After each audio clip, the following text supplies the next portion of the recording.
Once again, good afternoon, everybody. My name is Hádley Gamble. I am the Chief International Anchor for IMI, and it is a thrill for me to be joining these gentlemen here today. Your Excellency, I want to kick off with you. UAE, 60 years, a member of OPEC, that ended just a few days ago. How are you feeling? Well, Is it freedom? well, hardly. Again, this is a sovereign decision that was taken after a very careful look at our whole strategies, including made it in the Emirates. So, what does this decision do to the materials that our industries need here in the UAE? We will have a sense of freedom to produce what we require without joining any group, and that will give us a sense of planning, a sense of decision making when it comes to prioritizing our products that goes to the different industries. And as you know, ADNOC and its group of companies have been instrumental in enabling the industrial sector through the world-class products throughout the value chain of oil and gas that has been instrumental in getting us to where we are today. The future is going to be more prosperous for us. We look forward to grow our industrial base to become something that the whole world will need more, and having that flexibility is going to enable us and strengthen the made it in the Emirates. U.S. President Donald Trump has said that this is a good decision by the UAE, but we haven't heard anything officially from OPEC nor from Saudi Arabia. And those of us who follow energy markets might find that a bit surprising. Is this the calm before the storm? No, I think this is not the first time that a member country exit the group. It happened before, and the group has been relatively calm about it. Everyone realized that this is a sovereign decision. Everyone realized that UAE will be, as well, and as we said, a responsible producer. We're not new to this market. We understand it. We will always be acting responsibly, and we will be, as an individual producer, hopefully an enabler for growth. Hopefully we will contribute as well to the world stability between supply and demand.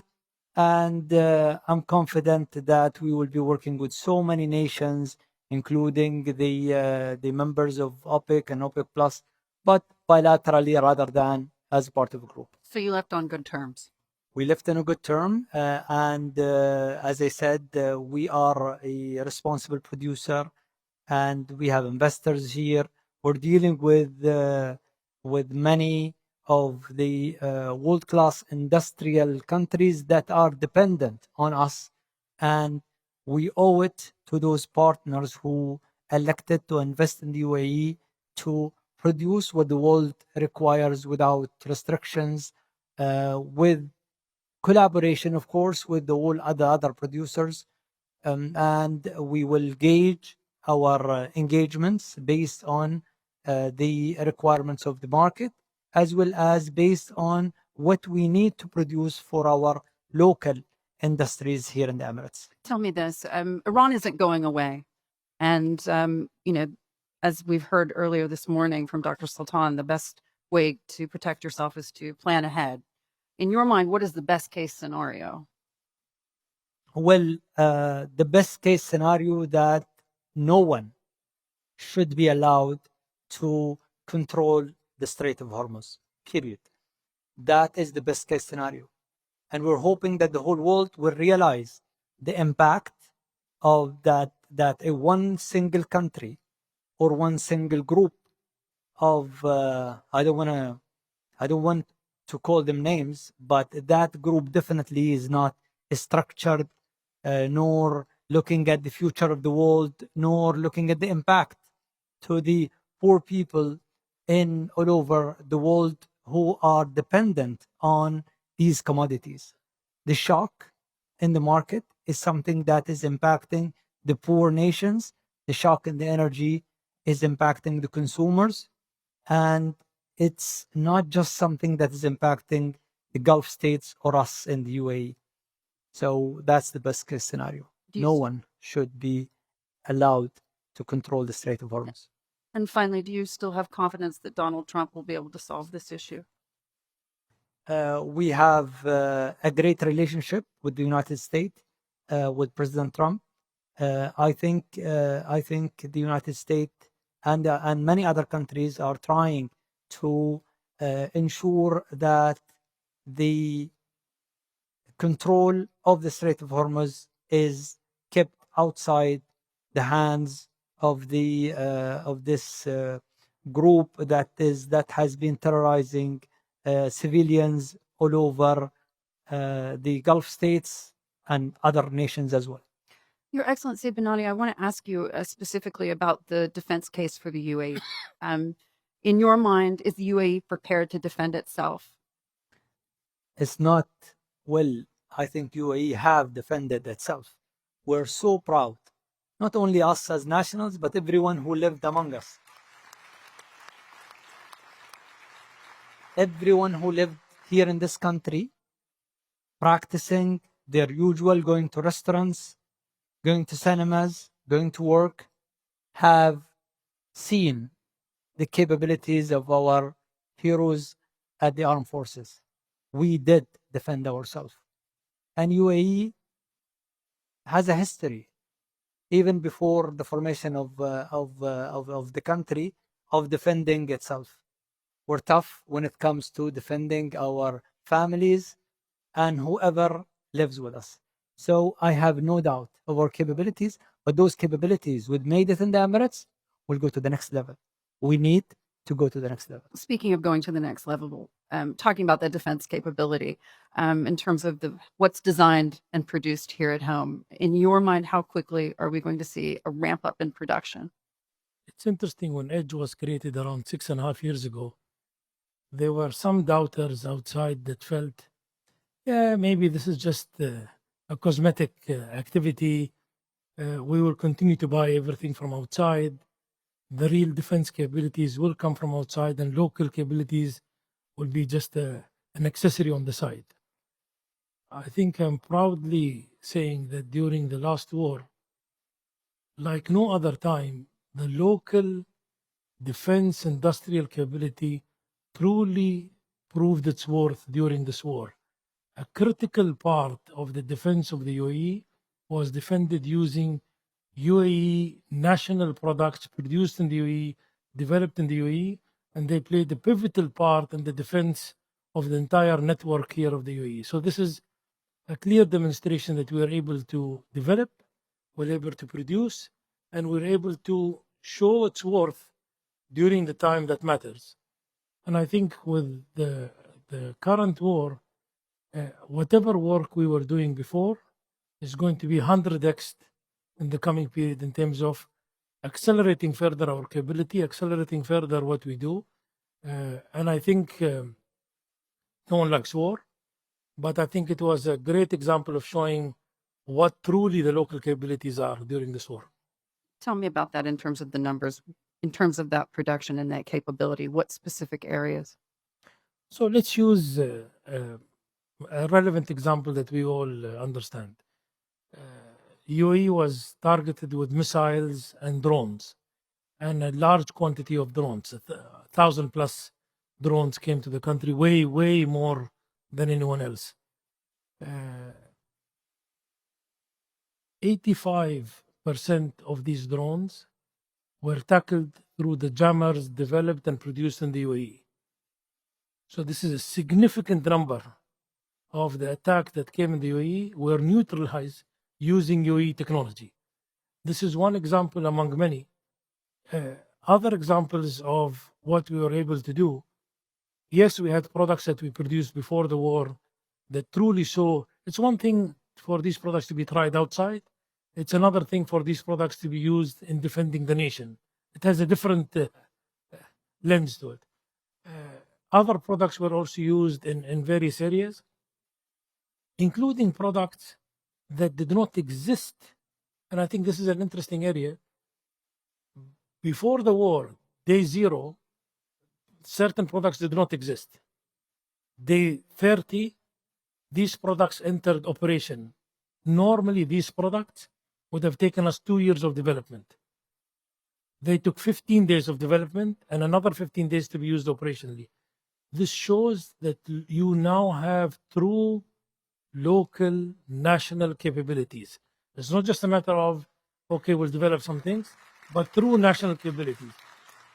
Internally, we were surprised. So my team knew that after this war, whatever 2-year development programs are on the table for other things are scratched. Now the deadline is a 2-week deadline for a 2-year program. Tell me though, in terms of the numbers specifically, how quickly do you want to get that breakdown to increase? And I'm talking about, are we going to see a scenario in which 80% of the weapons used to defend the UAE are made right here in the UAE?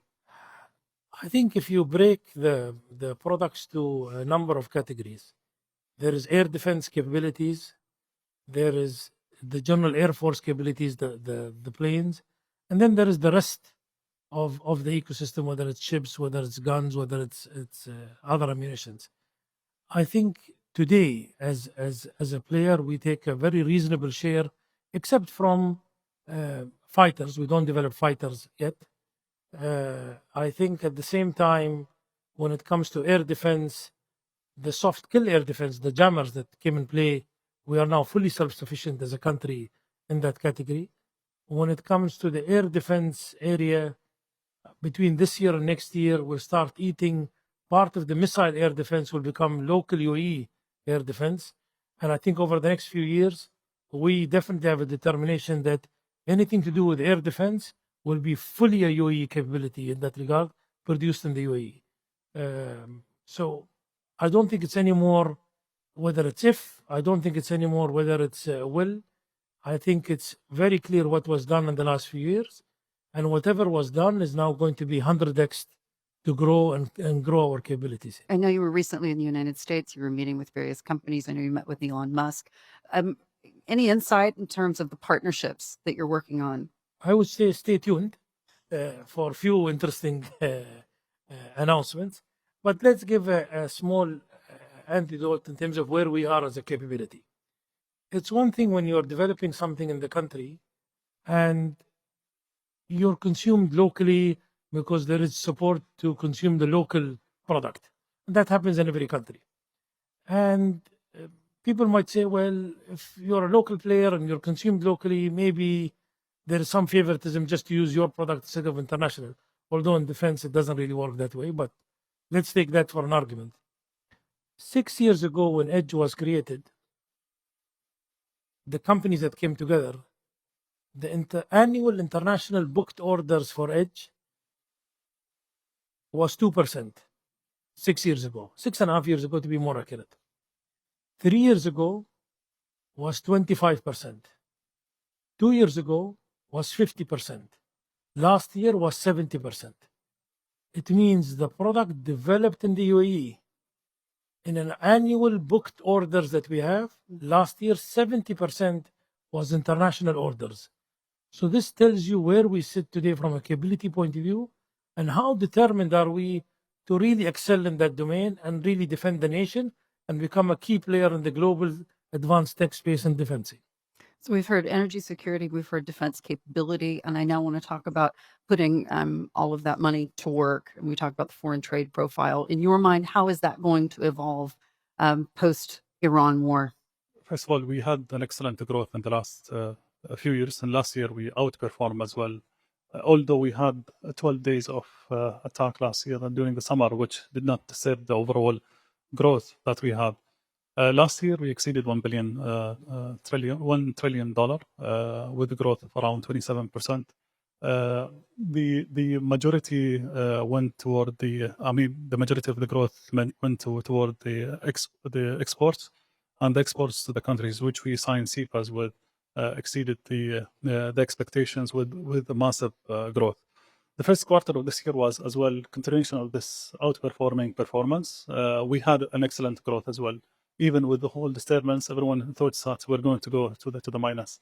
But we ended up the first quarter with the growth much higher than the growth last year, which shows a very positive signal that we're going to continue regardless what's going to happen, and the resilience and the agility of the systems and the different policies that we have developed throughout the last few decades is paying off through the foreign trade numbers.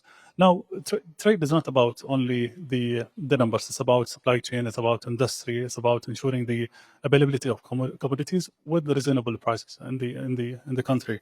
And this is a very long story and very long journey which we have taken the last 3 decades in terms of the investments in our air cargo investments and the transportation when it comes to ports, infrastructure, and the connectivities from those ports to the UAE and vice versa from the UAE to the rest of the world.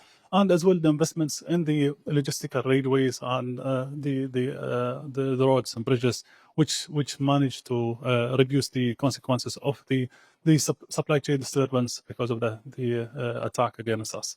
Now, in terms of the numbers, we're connected to more than 250 ports around the world. We're owning more than 330 vessels by our operators, and that makes us much more agile to maneuver around the challenges that is facing the globe now. When it comes to as well the agilities, we managed to shift many operations from the Arabian Gulfs to the Gulf of Oman, especially in Fujairah and Khorfakan, and they managed to move in many of the commodities.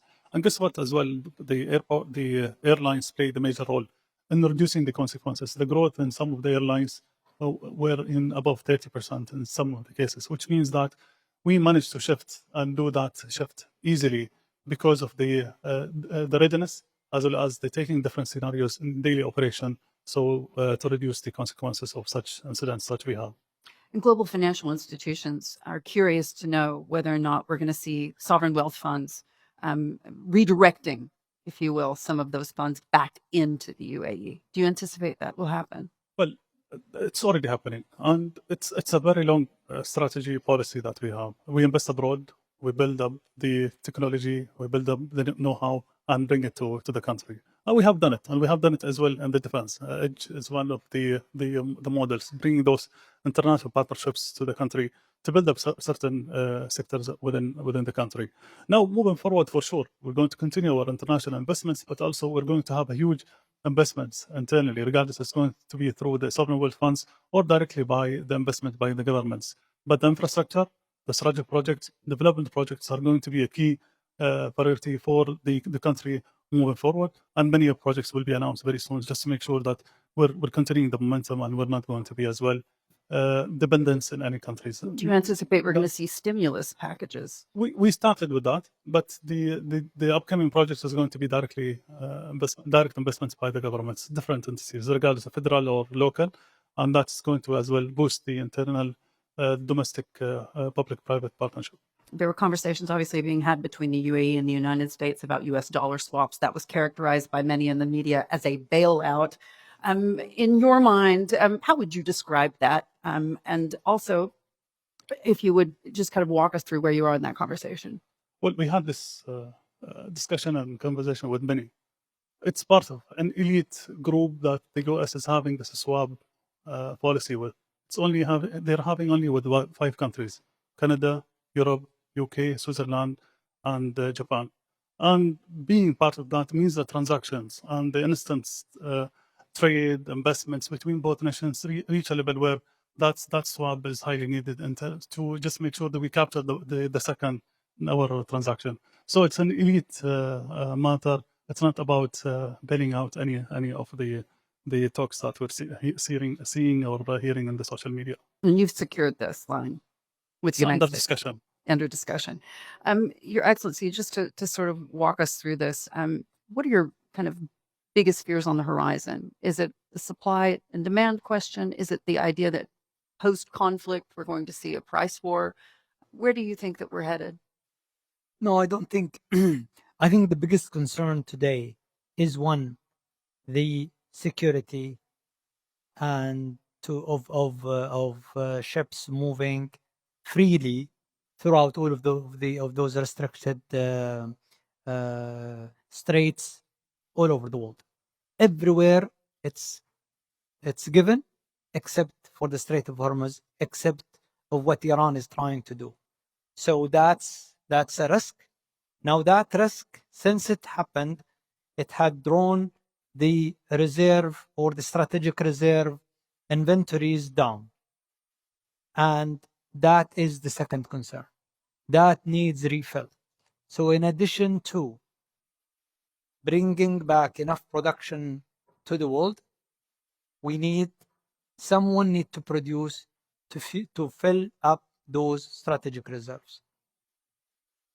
But if we are not ensuring that this is not happening again, then that risk is there, and countries will start piling up their level of inventories to another level. And I don't know. We all remember when the United States strategic reserve levels were way higher, maybe double of what we have today. Is that going to change? We will see.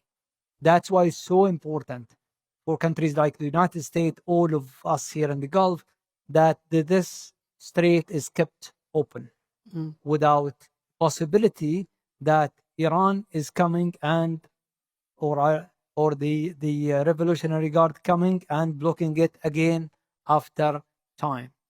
It needs to be settled. Those two will demand more production, so the world will need more energy, period. There has been a growth in demand. Now you add to it the inventory story, you need more. From where that additional volume is going to come? We will need more production. When? Those who are responsible producers, they will gauge. They will not flood the market. They will produce wisely to ensure that we are taking care of those two things. One is the daily requirements of the demand. Second is enough is attributed to filling up those strategic reserves worldwide. And within that narrative, U.S. energy dominance, in your mind, you say responsible producers. Is the United States a responsible producer? Well, every country hardly have their own strategy when it comes to fulfilling their production, their demand from their local production. And I think that's the story for the United States shale oil producers. When the United States consumes that much, and only before the shale oil, it was only 40%, 30%, 40% of that is supplied locally, then you have an issue. I think the shale oil production has been a revolution that the whole world benefited from because it balanced the supply of the United States. It gives them energy security. It gives them dominance when it comes to supplying their requirements. And that's a right for every country. We're doing it. Many countries are doing it for their economy. Now, what is the future? If this is a finite resources, it will, with time, it will go down. So you have to produce it wisely, and you have to produce it when you have it. And we are complementing each other in this term, because the whole world needs the economy of the United States to be strong. Many are benefiting from that economy, and we are a major investor there. So that economy supplied by that amount of crude have helped many countries. Your Excellencies, thank you so much for joining us. Thank you.